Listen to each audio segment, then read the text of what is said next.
नमो विहंताणं नमो सीताणं नमो मायवियाणं नमो वज्रायाण नमो लोये सव्वसापूर्ण। हाँ, काश्मीरा में। हाँ दीदी। मंगलमय मंगलकरण वीतराग विघ्न नमो ताई जाते परे अरहंतादिमहान करी मंगल करी हो महा ग्रंथ करण को काज जाते मिले समाज सब पावे निज पद राज इस भव तरु का मूल इक जानो मिथ्या भाव ताको करी निर्मूल अब करिए मोक्ष उपाय करिए मोक्ष उपाय। बहुत सुंदर मंगलाचरण आपने किया। सुबह मंगल प्रभात की मंगल वेला में हमारी चर्चा मोक्ष मार्ग प्रकाशक जी शास्त्र पंडित तोडरमल जी साहिब की अनुपम रचना, इसके ऊपर हमारी चर्चा सातवें अधिकार के अंतर्गत सात तत्व के अन्यथा रूप, उसमें कल हमने बंध तत्व का अन्यथा रूप समझा था और आज हम संवर तत्व का अन्यथा रूप की चर्चा करेंगे। पेज नंबर है 227 नीचे एकदम, है ना। कल क्या आया था बंध तत्व में? पंडित जी कहते हैं कि बंध तत्व का ये जो धर्म बुद्धि से धर्म धारक व्यवहाराभासी जीव है, वो कैसी मान्यता करता है कि शुभ भावों में जो बंध पड़े वो तो उन्हें अच्छा लगता है, और अशुभ भाव से जो नरक आदि का पाप का जो बंध होता है वो उन्हें बुरा लगता है। आखिर आखिर देखा जाए तो बंध है ना। बंध कोई अच्छा नहीं होता, चाहे पुण्य का बंध हो चाहे पाप का बंध हो, दोनों बंध बेड़ी है, दोनों बंध बंधन है, और बंधन में बंधने वाला जीव कभी मुक्त नहीं हो सकता। निर्बंध स्वभाव के लक्ष्य से ही जीव मुक्त हो सकता है, ये उनको खबर नहीं है, माने इसीलिए तो उनको व्यवहाराभासी मिथ्या दृष्टि कहा जाता है। ठीक है, आज अपन चर्चा करते हैं संवर तत्व की। संवर तत्व में कैसी भूल है उनकी, वो पंडित जी यहाँ पर दर्शाते हैं। देखिए 227 पेज नंबर मिला सबको? नीचे है एकदम। तथा संवर तत्व में अहिंसादि रूप शुभ आश्रव भावों को संवर जानता है ना। ये संवर तत्व है। पहले तो आप ये समझना कि संवर माने क्या। संवर माने सम्यक दर्शन, संवर माने मोक्ष मार्ग, संवर माने धर्म, धर्म की शुरुआत को संवर कहते हैं। ये दो तीन बात नोट कर लो तो आपको फिर पूरा चैप्टर समझ में आ जाएगा। धर्म संवर माने धर्म की शुरुआत, संवर माने मोक्ष मार्ग, और संवर माने रत्नत्रय, है ना। सम्यक दर्शन, सम्यक ज्ञान और सम्यक चारित्र, इन सबको संवर कहते हैं। पहले अपने संप्रदाय में थे ना जब, तो छोटे छोटे थे तो तब अपने को समझ में नहीं आता था, तो माँ उपाश्रय में जाते, और कभी किसी को सामायिक का टाइम नहीं हो तो बोले माँ सती जी संवर बंधा दो, संवर दे दो, संवर बंधा दो। तो संवर क्या होता है? वो संवर को केवल बाहर से संवर माना जाता है, संवर का प्रॉपर स्वरूप तो पता ही नहीं है जीव को। सम्यक दर्शन से तो संवर शुरू होता है। और जब तक संवर नहीं होगा, माने रत्नत्रय की प्राप्ति नहीं होगी, जब तक ये जीव को अपने अंदर में मोक्ष मार्ग प्राप्त नहीं करेगा, तो फिर उस जीव को आश्रव और बंध तो होता ही रहेगा, है ना। तो देखो कितनी सुंदर बात बताते हैं कि संवर तत्व में अहिंसादि रूप शुभ आश्रमों को संवर जानता है। कौन? ये धर्म बुद्धि से धर्म धारक व्यवहाराभासी, जिसको वास्तव में संवर का पता नहीं है, वो किस में संवर मानता है? अहिंसा, सत्य, अचौर्य, ब्रह्मचर्य और अपरिग्रह, ये आदि जो शुभ भाव है ना, ये शुभ भाव को तो यहाँ आश्रव कहा, वो आश्रव भाव है, वो आश्रव भाव कहा, वो संवर भाव नहीं है। लेकिन ये क्या मानता है? संवर मानता है। मैं अहिंसा का पालन करूं, मुझे संवर हो जाएगा। मैं सत्य बोलूं, मुझे संवर हो जाएगा। मैं ब्रह्मचर्य पालूं, मुझे संवर हो जाएगा। अरे भैया, ये तो कसाई की मंदता से इनको आश्रव बोला जाता है। कसाई की मंदता में पुण्य बंध होता है और कसाई के अभाव में धर्म होता है। तीन बात बताई है। कसाई की तीव्रता में पाप होता है, कसाई की मंदता में पुण्य होता है और कसाई के अभाव से धर्म होता है, संवर होता है। यहाँ की भाषा में कहे तो संवर होता है। अक्सर बेटा एक बार दोहराओगे तीन बार? कषाय की तीव्रता में पाप होता है, मंदता में हम्म। पुण्य होता है, और ना हाँ, हो तब धर्म होता है। धर्म होता है, माने संवर होता है। ना हो हम्म, माने कसाई ना हो, कसाई का अभाव हो तो जीव को धर्म होता है। तो ये काय में संवर मानता है? कौन से भाव में काश्मीरा बेन? ये कौन से भाव में संवर मानता है? धर्म शुभ बुद्धि भाव, वाला। शुभ हाँ, भाव। शुभ भाव माने कसाई की मंदता, है ना? हाँ। शुभ भाव माने कसाई की मंदता में धर्म मानता है, ये इसकी गलती है। परंतु एक ही कारण से पुण्य बंध भी जाने माने और संवर भी माने, वह नहीं हो सकता। एक ही कारण से दो कार्य नहीं बन सकता। कौन सा दो कारण गिरीश भाई आपको ख्याल में आया? ये कह रहे हैं कि हम पुण्य बंध भी करेंगे और हम धर्म भी करेंगे, हमें हमें संवर भी हो जाए और हमें पुण्य का बंध भी हो जाए। ऐसे दो कारण एक साथ नहीं होता, दो कार्य एक साथ नहीं होता। एक कारण में दो कार्य मानता है कौन? धर्म बुद्धि से धर्म धारक व्यवहाराभासी क्या मानता है? हम शुभ भाव करेंगे ना तो हमको धर्म भी हो जाएगा और हमें पुण्य का बंध भी हो जाएगा। तो ऐसा नहीं होता। क्यों? मोक्ष का कारण अलग है और स्वर्ग का कारण अलग है समझना प्रॉपर। मोक्ष का कारण है धर्म भाव, शुद्ध भाव, और स्वर्ग का कारण है पुण्य भाव। बराबर? पुण्य पुण्य से जीव स्वर्ग जाता है और शुद्ध भाव से जीव मोक्ष की प्राप्ति करता है। देखो एक एग्जाम्पल से अपन इस बात को समझे कि कोई एक व्यक्ति मेडिकल की पढ़ाई करता है, ठीक है, और वो व्यक्ति डॉक्टर बनना चाहता है, समझना। तो उनकी पढ़ाई में थोड़ी कमी रह गई, हाँ? पढ़ाई में थोड़ी कमी रह गई तो वो व्यक्ति कंपाउंडर बन गया। सपोज करो वो व्यक्ति कंपाउंडर बन गया, तब तक तो ठीक है। परंतु कोई व्यक्ति ये कहे कि मैं मेडिकल की पढ़ाई करता हूँ, मैं डॉक्टर नहीं बनूंगा तो मैं वकील बन जाऊंगा। बताओ ये पॉसिबल है सुनीता जी? नहीं दीदी, नहीं पॉसिबल। क्यों क्यों क्यों नहीं है पॉसिबल? क्योंकि वो डॉक्टर की पढ़ाई कर रहा है तो वो डॉक्टर ही बनेगा ना। वकील की पढ़ाई अलग है। हाँ वकील की, हाँ। हाँ, लाइन अलग है, लाइन, हम्म। है ना? दोनों की लाइन अलग है। भाई एक एक एक डॉक्टर की पढ़ाई करता है उसकी पूरी पढ़ाई अलग होती है और एक वकील की पढ़ाई करता है उसकी पूरी पढ़ाई अलग होती है। ऐसे समझना, एग्जाम्पल बहुत बढ़िया है और सिद्धांत इससे और समझना। क्या सिद्धांत में समझोगे अक्सा बेटा? आपको ख्याल आया इस पे सिद्धांत क्या निकलेगा? एक चीज करो बताओ। और दूसरी चीज का आपको रिजल्ट मिले, ऐसा हो नहीं सकता। जो चीज पढ़ाई करोगे वही मिलेगा। यानी हाँ, अगर ये तो पुण्य आपने, करोगे तो स्वर्ग ही मिलेगा आपको, मोक्ष नहीं मिलेगा। हाँ वेरी गुड।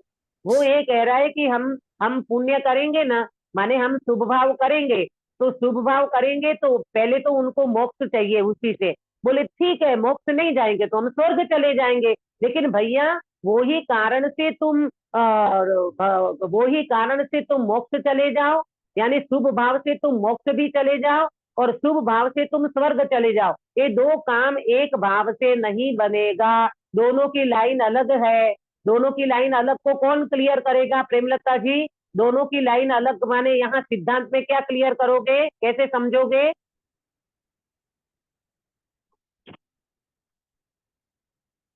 काश्मीरा बेन। जी दीदी, हाँ, सिद्धांत समझ में आया? में हाँ, पर आप शुभ बोलिए भाव काश्मीर। करोगे, शुभ भाव करोगे तो स्वर्ग जाओगे, लेकिन धर्म हाँ दृष्टि करोगे, शुद्ध भाव मतलब हाँ शुद्ध भाव से ही मोक्ष बराबर बराबर, बहुत बढ़िया। कि भाई ये लाइन अलग है, ये शुभ भाव वाली लाइन अलग है। शुभ भाव से तो स्वर्ग का बंध होगा, माने तुम देवगति में तो जा सकते हो, लेकिन ये शुभ भाव से तुम स्वर्ग भी चले जाओ और ये शुभ भाव से तुम मोक्ष भी चले जाओ, ऐसा बिल्कुल नहीं बनता। वो पढ़ाई करके डॉक्टर बन जाए और वो ही पढ़ाई करके वकील बन जाए, ऐसा कभी नहीं बनता लोक व्यवहार में। तो यहाँ पर भी पंडित जी इनको समझा रहे हैं कि भैया तुम जो कह रहे हो ना शुभ भाव, ये शुभ भाव तो तुमको आश्रव का कारण है, बंध का कारण है, इससे तुम्हें मोक्ष की प्राप्ति, धर्म की प्राप्ति नहीं होगी। ये पंडित जी का यहाँ कहना है। आया ना सभी को समझ में? अभी देखो 228 पेज नंबर, यहाँ क्या कहते हैं, प्रश्न पूछा है ये धर्म बुद्धि वाले ने, नंबर 228 है, मिला ना सबको? हाँ देखो प्रश्न क्या है। मुनियों के एक काल में एक भाव होता है, वहां उनके बंध भी होता है और संवर निर्जरा भी होते हैं, तो किस प्रकार है? ये पढ़ा लिखा आदमी है ना भाई, ये कोई कम थोड़ी है। वो कहते हैं कि मुनियों को एक काल में एक भाव होता है, जैसे मुनिराज हैं तो मुनिराज को वितराग भाव होता है, तो उससे उनको बंध भी होता है और संवर निर्जरा भी होती है, तो किस प्रकार है?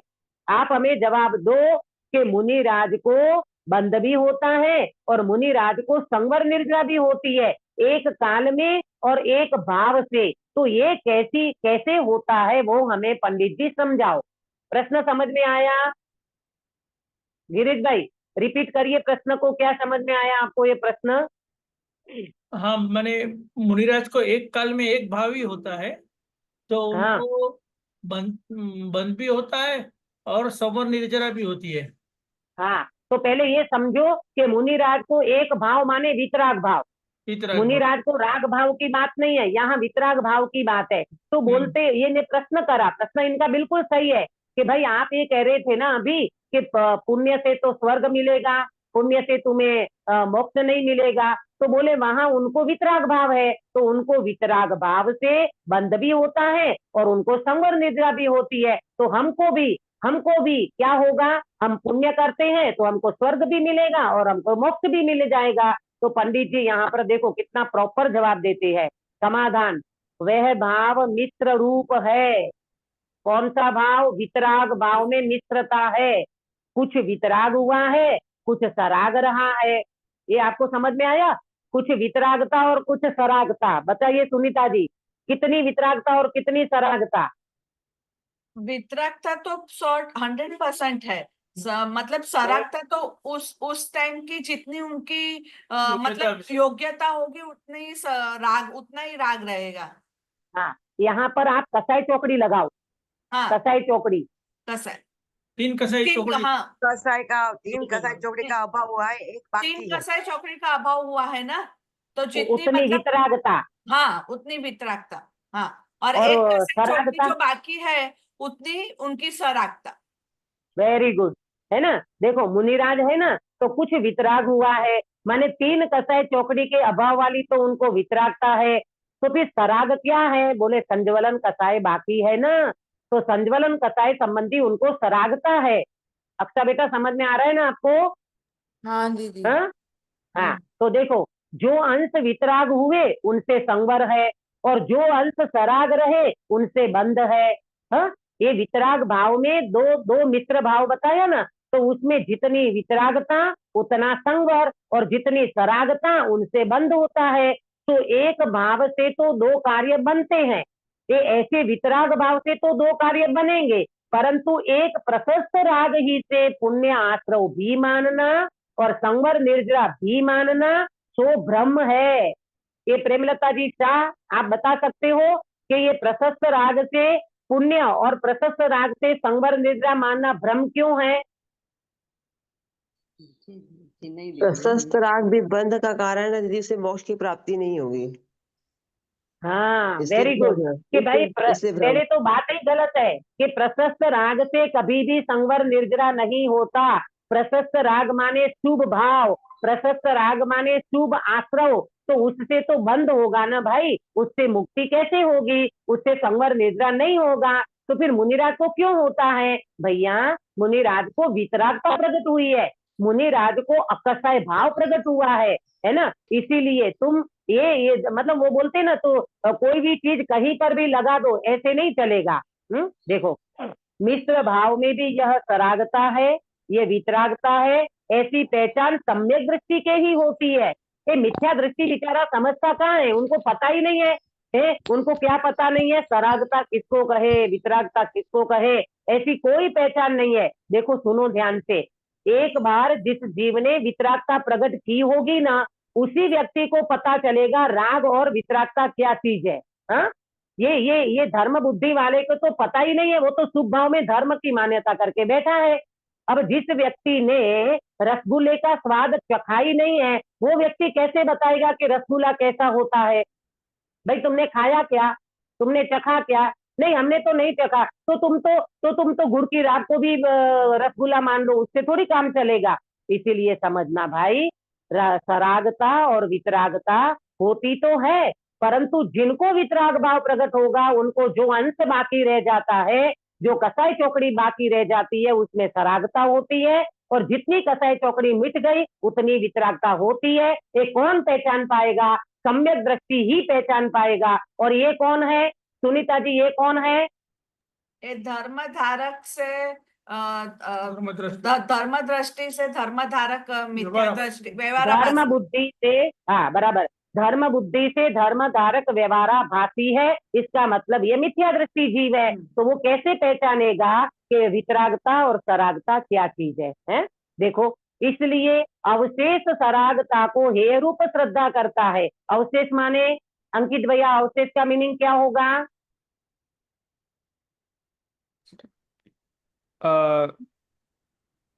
बच्ची हो गई। एक्स्ट्रा दीदी। हाँ, अवशेष माने बचा हुआ। शेष अपन बोलते ना, शेष गुरुश्री बोलते शेष मात अवसरे, विशेष मात अवसरे, अवशेष माने जो बचा हुआ। तो क्या कह रहे हैं? इसलिए अवशेष सरागता को हेय रूप श्रद्धा करता है। कौन? मिथ्या दृष्टि व्यवहाराभासी धर्म नहीं नहीं नहीं नहीं नहीं नहीं, यहाँ बात को समझो। मुनिराज, ये जो है ना, ऐसा मुनिराज और सम्यक दृष्टि भी, मुनिराज और सम्यक दृष्टि दोनों को समझना। मुनिराज में, मुनिराज की बात करते ना यहाँ पर, तो मुनिराज जो शेष राग बचा है ना, अवशेष माने जो शेष राग बचा है, उन सरागता को हेय रूप श्रद्धा करता है मुनिराज भी, और उन मुनिराज की दशा को जानने वाला सम्यक दृष्टि भी। बराबर सुनीता जी, समझ में आया? ये व्यवहाराभासी की बात नहीं है। ये देखो, पहले ऊपर क्या बोला मालूम? ऊपर ये बोला कि ऐसी, हाँ, ऐसी पहचान सम्यक दृष्टि के ही होती है। इसलिए अवशेष सरागता को हेय रूप श्रद्धा करता है मुनिराज भी, और उनको जानने वाले सम्यक दृष्टि, दोनों को वितरागता, उनको अंश में वितरागता है। मुनिराज को 3 कसाई चौकड़ी वाली वितरागता है। लेकिन ये व्यक्ति जान पाते हैं, समझ पाते हैं कि सरागता और वितरागता किसे कहते हैं। बराबर। अब देखो, मिथ्या दृष्टि के ऐसी पहचान नहीं है, मिथ्या दृष्टि को तो समझ ही नहीं है उस चीज की। इसलिए सराग भाव में संवर के भ्रम से, सराग भाव माने शुभ भाव, वो शुभ भाव में संवर का भ्रम हो गया है। प्रशस्त राग रूप कार्यों को उपादेय रूप श्रद्धा करता है। कौन? धर्म बुद्धि से धर्म धारक व्यवहाराभासी क्या करता है? शुभ भाव में, सरागता में धर्म की मान्यता करता है, प्रशस्त राग रूप कार्य को उपादेय मानता है और उनकी श्रद्धा करता है। हमारी दशा ये तो थी गुरुदेव से पहले, हम भी पुण्य में धर्म मानते थे, हम भी दया दान व्रत नियम जप तप में ऐसा लगता थे कर्मों का ढेर निर्जरा हो रही है। और यहाँ कहते हैं भैया ये तो पुण्य बंध का कारण है, ये शुभ भाव से कोई धर्म नहीं होता, इससे तो आश्रम होता है, ये तो बंध का कारण है। जब तक तुम्हें शुद्ध भाव वितराग भाव प्रकट नहीं होगा तब तक तुम्हें संवर होने वाला नहीं है। यहाँ तक समझ में आया?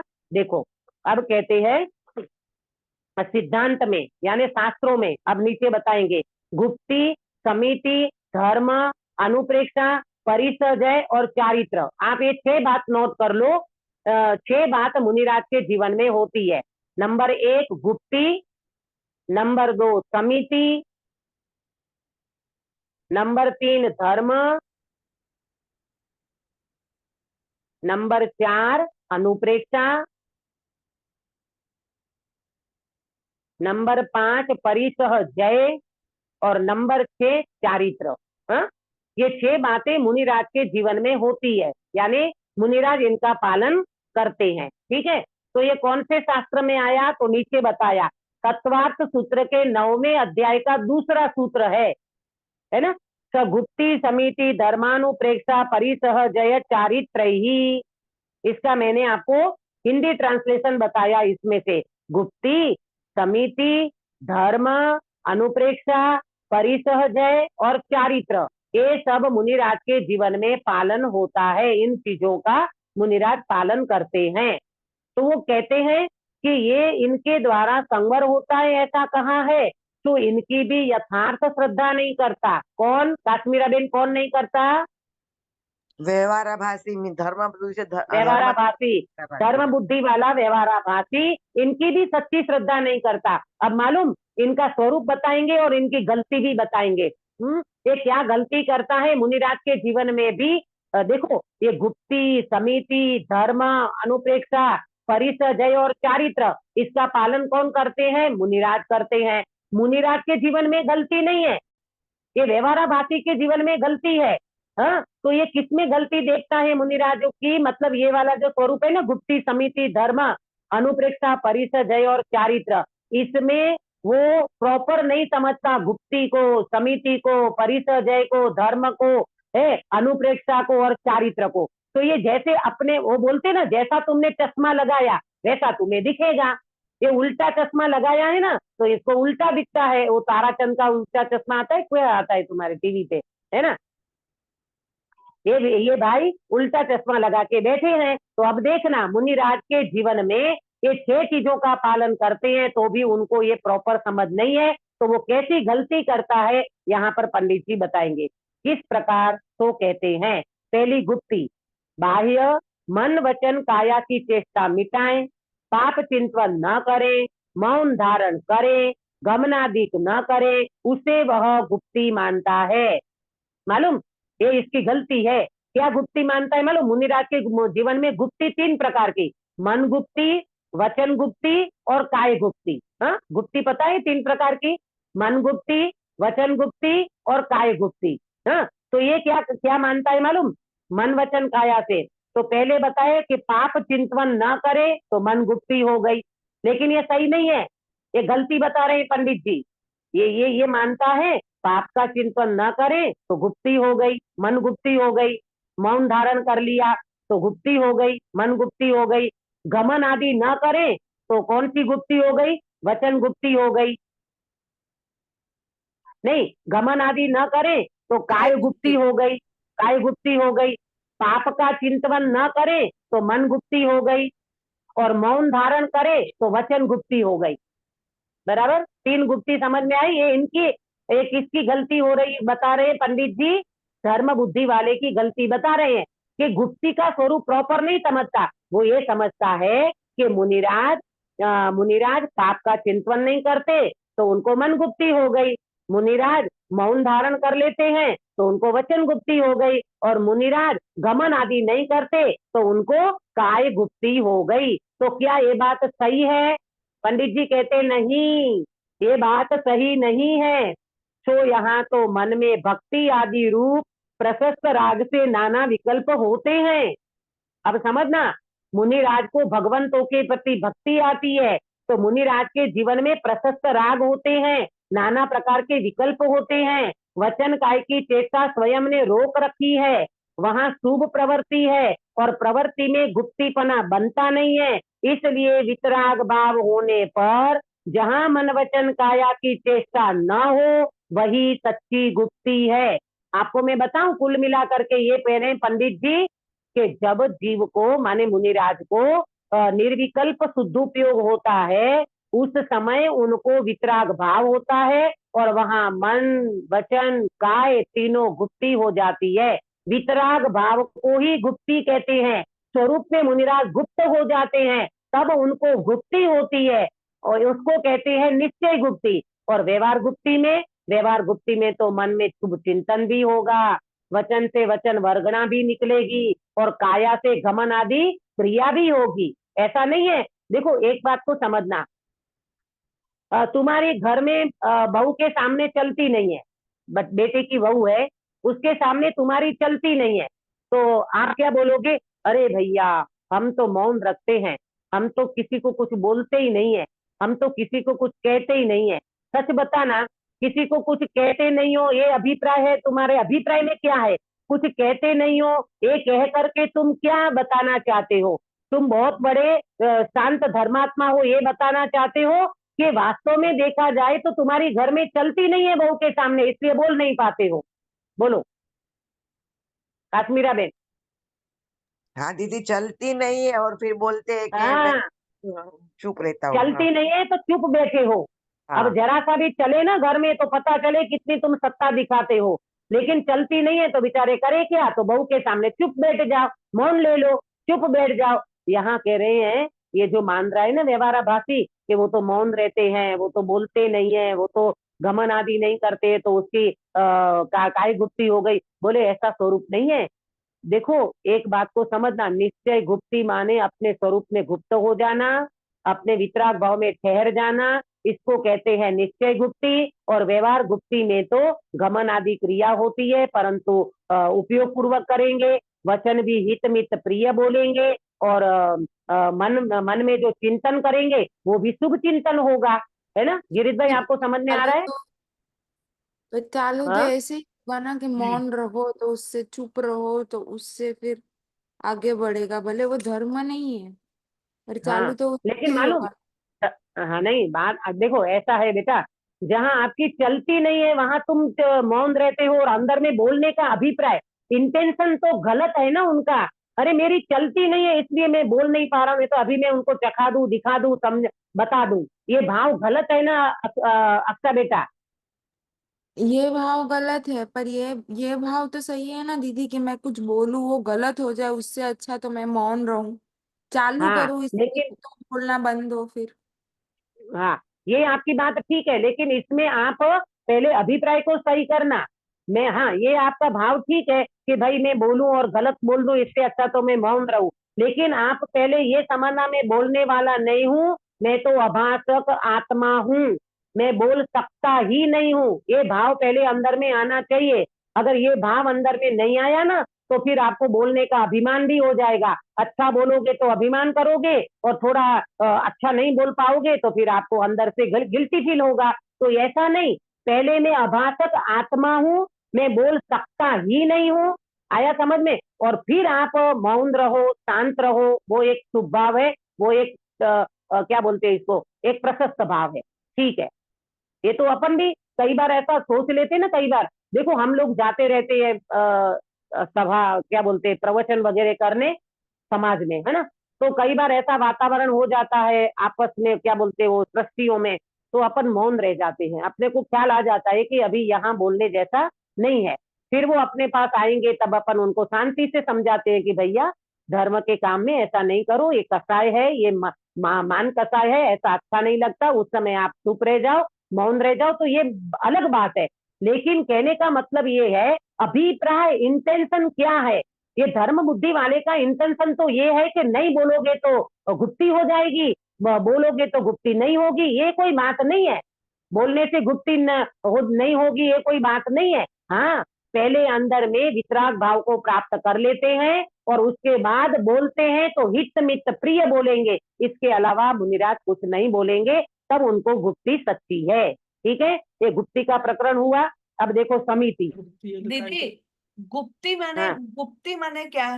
गुप्ती माने मन वचन और काया का गोपन हो जाना, मन वचन काया का कोई भी प्रकार की क्रिया नहीं होना।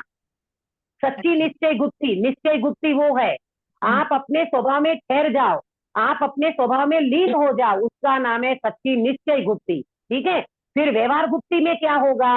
व्यवहार से भी मुनिराज गुप्ती का पालन करते ना, तो उस समय वो अच्छा चिंतन चलता होगा उनके अंदर में, मन गुप्ती इस तरह से, वचन गुप्ती में हित मित प्रिय वचन बोलते, और काय गुप्ती से वो यत्नाचार पूर्वक अपने काय गुप्ती का पालन करते हैं।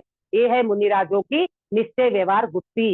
लेकिन इसको तो पता नहीं है ना, वो तो मात्र मन वचन काया की चेष्टा नहीं करना, उसको ही गुप्ती मान लिया, तो ये बहुत बड़ा गलत हो गया।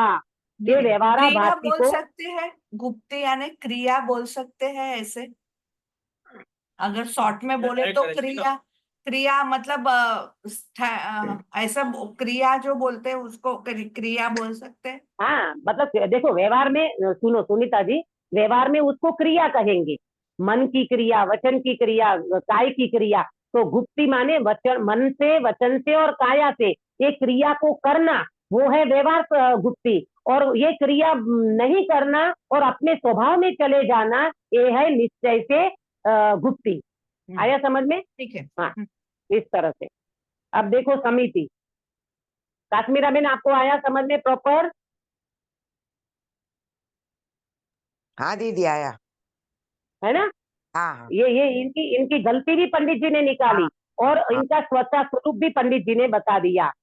देखो भाई, अगर ऐसा अपन मान लेंगे ना तो ये जो बाबा जोगी वगैरह नहीं, जंगल में एक पैर पे खड़े रह जाते हैं, घंटों वर्षों तक नहीं बोलते, अंकित भैया, हाँ वर्षों तक मुंह से एक शब्द नहीं उच्चारते, तो क्या उनको आप गुप्ती के धारक कहोगे क्या? ना। अंदर में जब तक अपने स्वभाव का वितराग भाव की प्राप्ति नहीं हुई है, तीन कसाई चौकड़ी का अभाव नहीं हुआ है, तब तक उनको गुप्ती नहीं होती, ये कह रहे हैं। देखो अब समिति, तथा पर जीवों की रक्षा के अर्थ यत्नाचार प्रवृत्ति उसको समिति मानता है। अब ये समिति में भी क्या गलती करता है, मात्र पर जीवों की रक्षा के लिए यत्नाचार प्रवृत्ति मुनिराज करे उसको समिति मानता है, पर ये गलत है। तो हिंसा के परिणामों से तो पाप होता है और रक्षा के परिणामों से संवर कहोगे तो पुण्य बंध का कारण कौन ठहरेगा? पंडित जी कितने विचक्षण पुरुष हैं, क्या गलती क्या नस पकड़ते हैं उनकी, क्या पकड़ी नस मालूम? देखो समझो जरा ध्यान से। ये इनने क्या कहा कि पर जीवों की रक्षा करेंगे और यत्नाचार प्रवृत्ति से उसको समिति मानता है, उससे वो समिति समझता है कि पर जीवों की रक्षा करना और यत्नाचार की प्रवृत्ति करना, इसका नाम है समिति। अब पंडित जी ने पकड़ा उनको कि तो हिंसा के परिणामों से तो पाप होता है, कोई जीव हिंसा, झूठ, चोरी करे तो उससे तो पाप होता है, और रक्षा के परिणामों से संवर कहोगे। इनने बोला ना, रक्षा के अर्थ यत्नाचार प्रवृत्ति को संवर माना, समिति माना, समिति माने संवर, संवर समिति को संवर कहेंगे। ये देखना, ये गुप्ती, समिति, ये सब संवर के अर्थ में है, क्योंकि ये सब मुनिराजों को होता है। ठीक है, तो पंडित जी कह रहे हैं कि रक्षा के परिणामों से तुम संवर कहोगे तो पुण्य बंध का कारण कौन ठहरेगा? मुझे कौन बताएगा कि रक्षा के इसमें पुण्य बंध का कारण क्या है? कौन से परिणाम से पुण्य बंध होता है? बचाने के भाव से पुण्य बंध होता वेरी है। गुड, वेरी गुड, बहुत अच्छा जवाब दिया। रक्षा के परिणाम से पुण्य बंध होगा, ठीक है ना? रक्षा के परिणाम से तो पुण्य बंध होगा, और ये कह रहा है कि संवर, ये पुण्य परिणाम को तुम संवर मानते हो ना, समिति माने संवर। तो पंडित जी ये कह रहे हैं भाई, हिंसा के परिणाम से पाप होगा, रक्षा के परिणाम से संवर होगा, तो पुण्य बंध का कारण कौन ठहरेगा? गिरीश भाई, आप इसको जरा एक्सप्लेन कर सकते हो?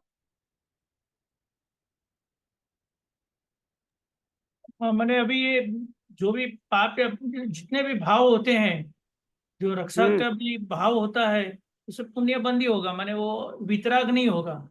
भाव हुआ हाँ वही पाप पुण्य का ये आ जाता है। मैं वितराग हाँ, भाव बोलूँ? होता है तो उसमें पाप पुण्य का नहीं आएगा। अक्षा बेटा आप क्लियर करोगे जरा? और हाँ दीदी, अगर किसी को कुछ हिंसा की तो वो पाप होता है, किसी की रक्षा की तो पुण्य होता है। पर ये बोल रहा है कि वो पुण्य से मोक्ष होगा, तो मोक्ष होगा हाँ अगर, तो ये अगर, तो फिर ये सही नहीं है ना, मोक्ष नहीं होता है उससे, सिर्फ पुण्य होता है। हाँ, लेकिन अभी भी और थोड़ी कसर रह गई जो मैं बताना चाह रही हूँ। कोई एक्सप्लेन कर सकता है इसको प्रॉपर? दीदी यहाँ पर ना हिंसा के कारण को तो पाप बता रहा है, और हाँ सुरक्षा के परिणाम को संवर बोल रहा है, पुण्य नहीं बोल रहा है यहाँ पर। नहीं मतलब वो हाँ पुण्य बंध का कारण क्या होगा ऐसा पूछ रहे हैं। हाँ, नहीं क्या दीदी, काश्मीरा बेन? संवर माने आपने अभी बताया संवर की डेफिनेशन में कि संवर माने मोक्ष मार्ग, रत्नत्रय, तो धर्म, तो हाँ फिर ये हाँ अगर पुण्य करेगा तो उसे तो बंद ही होने वाला है ना। तो वो हाँ वो संवर में उसको रत्न धर्म मान रहा है, मतलब वो गलत ही है ना। हाँ, नहीं, गलत है। पुण्य बंद देखो, को धर्म मानता है, पुण्य बंद को हाँ धर्म मानता है, जो पुण्य बंद धर्म नहीं है करके वो तो देखो सुन, बराबर आपने कहा वो ठीक है। यहाँ पर इनने क्या कहा मालूम, ये समिति किसको मानता है कि पर जीवों की रक्षा के लिए यत्नाचार प्रवृत्ति है ना, उसको समिति मानता है। तो पंडित जी ने जरा बात को क्लियर किया कि भैया हिंसा के परिणाम से पाप होता है और रक्षा के परिणाम से संवर कहोगे। ये रक्षा का परिणाम है, ये यत्नाचार की प्रवृत्ति है ना गिरीश भाई, यत्नाचार की प्रवृत्ति है, वो कौन सा परिणाम है, रक्षा का परिणाम है। वो परिणाम बंध का परिणाम है। हाँ, वो बंध का परिणाम है। तो तुम रक्षा के परिणाम को संवर कह देते हो, तो पुण्य बंध का कारण कौन ठहरेगा? वास्तव में देखा जाए तो रक्षा का परिणाम पुण्य बंध का कारण है, रक्षा का परिणाम संवर का कारण नहीं है। ये पंडित जी को यहाँ कहना है। बात समझ में आई?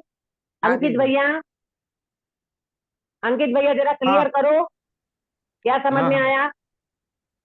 ये व्यवहाराभासी मानता है कि मुनिराज रक्षा करते हैं उसके समिति है, पर ऐसा है नहीं, क्योंकि अगर ऐसा करने वेरी गुड। लगेंगे तो उनको पुण्य बंद होगा। हाँ, उनको ना अगर रक्षा, हिंसा करने की इच्छा है ना किसी की रक्षा करने की इच्छा है।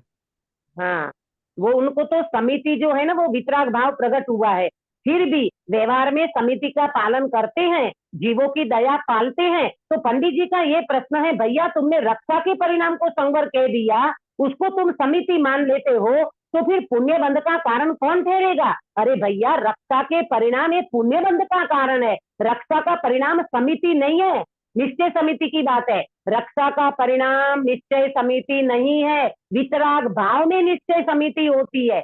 आया समझ में? ये पंडित जी कह रहे हैं इनको। देखो, तथा ऐसना समिति में दोष टालता है, वहां रक्षा का प्रयोजन है ही नहीं। ये ऐसना समिति की 5 प्रकार की समिति होती है ना, तो ऐसना समिति में दोष टालता है, वहां रक्षा का प्रयोजन नहीं है। सुनो ध्यान से, ईरिया समिति, मैं एक समिति आपको बताती हूँ, ज्यादा समय अपने पास नहीं है। ईरिया समिति में क्या होता है, कौन बताएगा? चलते हुए मुनिराज जब भी चलते हैं तो हाँ बराबर नीचे देख के चलते हैं कि जब कोई जीव अमन हाँ क्या नहीं हो जाए। हाँ, बहुत बढ़िया। कि भाई एक ईरिया समिति, ठीक है, एक मुनिराज 3.5 हाथ जमीन दे करके चल रहे हैं, ये है इनकी ईरिया समिति। उपयोग पूर्वक, उपयोग लगा करके 3.5 हाथ जमीन दे करके चल रहे हैं, ये मुनिराज की ईरिया समिति है। तो अब ये जो ईरिया समिति है, वहां उनका क्या बोलते, उनका प्रयोजन क्या है वहां पर? उनका प्रयोजन ये है कि मुझे कहीं दोष न लगे। ऐसना समिति में दोष टालता है, ईरिया समिति में दोष न लगे।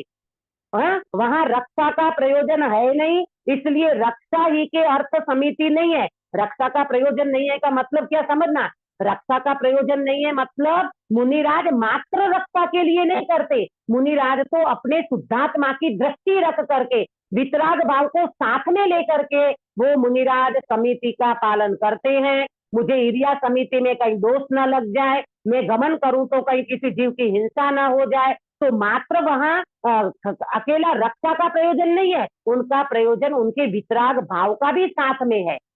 आया समझ में?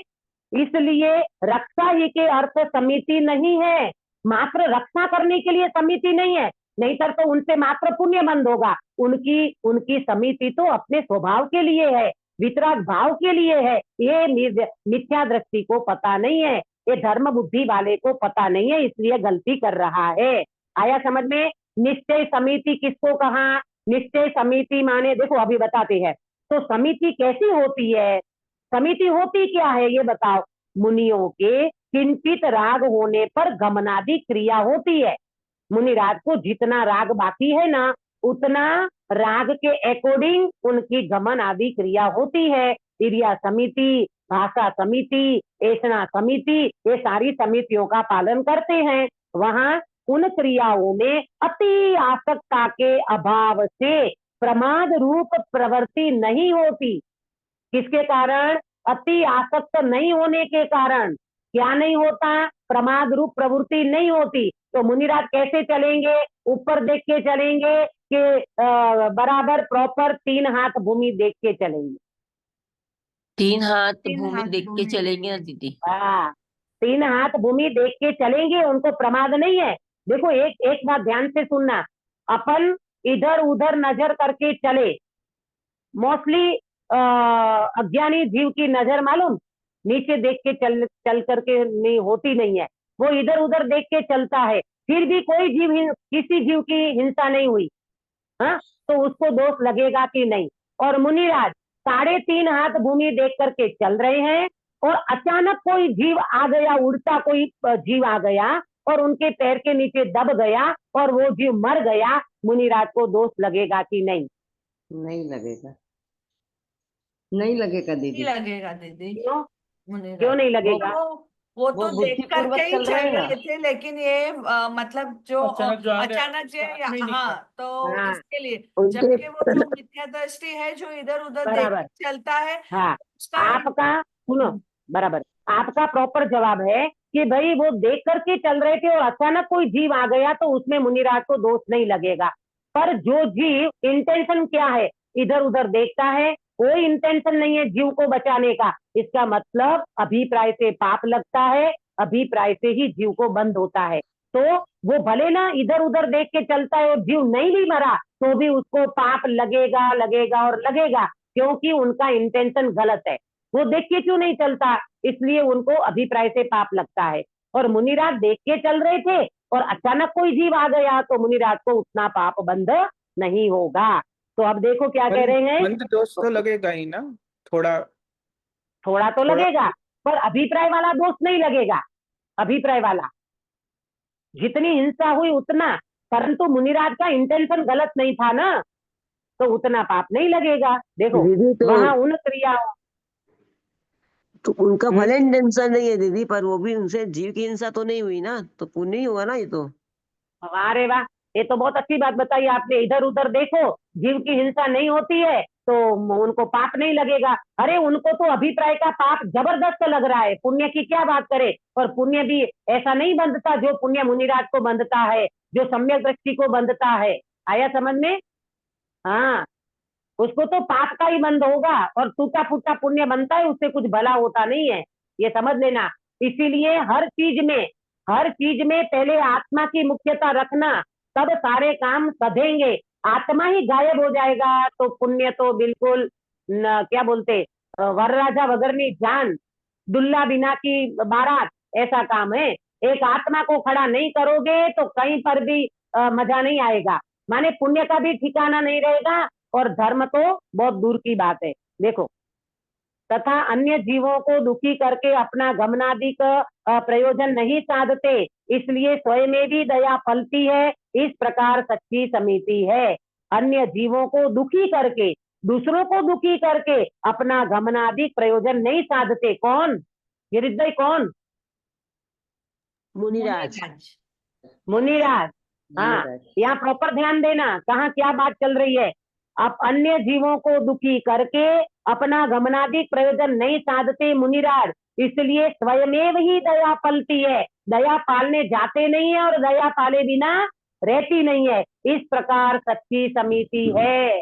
अपने स्वभाव में लीनता, अपने स्वभाव की दृष्टि रखते हुए गमनादिक करते हैं, अपने आप इरिया समिति का पालन होता जाता है और अपने स्वभाव की दृष्टि अंदर में होती है, उसको वास्तव में सच्ची समिति कहा है। अब यहाँ पर धर्म की अनुप्रेक्षा, परिसजय और चारित्र, इनको और पंडित जी समझाएंगे कि भाई देखो, तुम सारी चीजों में तुम्हारी गलती है, वो क्या गलती है उसको बताएंगे और उसको प्रॉपर क्या समझना वो भी पंडित जी यहाँ पर बता रहे हैं। ये संवर चल रहा है, संवर वास्तव में मुनिराजों को होता है और निचली भूमिका में संवर का एक अंश सम्यक दर्शन प्रकट हुआ है। ऐसे मुनिराजों की बातों को बताते हुए सम्यक दृष्टि धर्मात्मा की भी ये दृष्टि तो बन गई है, परंतु अभी संवर की उत्कृष्टता नहीं हुई है, उसका प्रयास सम्यक दृष्टि भी करते हैं। मुनिराज पूर्ण वितराग का प्रयत्न करते हैं और हम सब संवर प्रकट करने का प्रयत्न करें,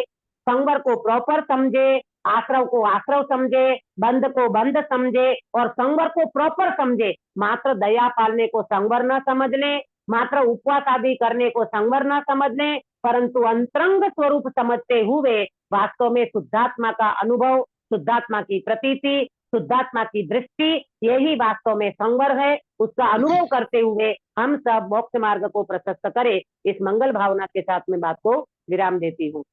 निज निधि निज में बताई यह अनंत उपकार है, इसके लिए जिनवाणी माँ को वंदना सतवार है, वंदना सतवार है। अक्सा बेटा कायो सर कराओगे?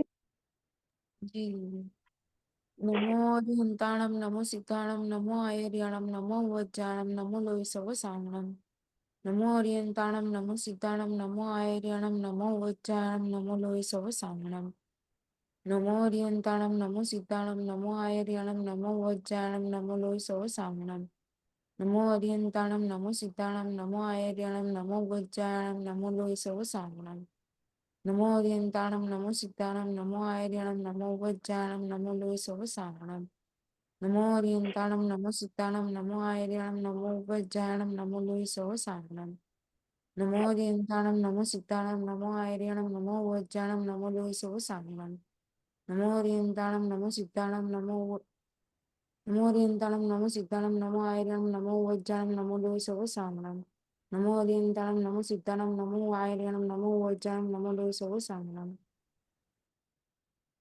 बोलो अंतर्मुख मुद्राधारी सर्व जिनेन्द्र भगवान की जय हो। नित्य बोधिनी द्वादशांगमयी जिनवाणी माता की जय हो। 3 कम 9 करोड़ सर्वे वितरागी महामुनि राजों की जय हो। परम अहिंसामय वितरागी जैन धर्म की जय हो। अष्टानिका महान पर्व की जय हो। आज से अष्टानिका पर्व शुरू होते हैं। ये शाश्वत पर्व कहलाता है, इसलिए इन दिनों में जितना बचे उतना आरंभ समारंभ से मतलब कम कम करो और अपने अंदर में अपने स्वभाव का आश्रय करने और संवर प्रगटे का पुरुषार्थ करना, ये भावना रखते हुए सभी को जय जिनेन्द्र। कितने दिन का होता है दीदी ये अष्टानी का 8 पर्व? दिन का, 8 दिन का। जी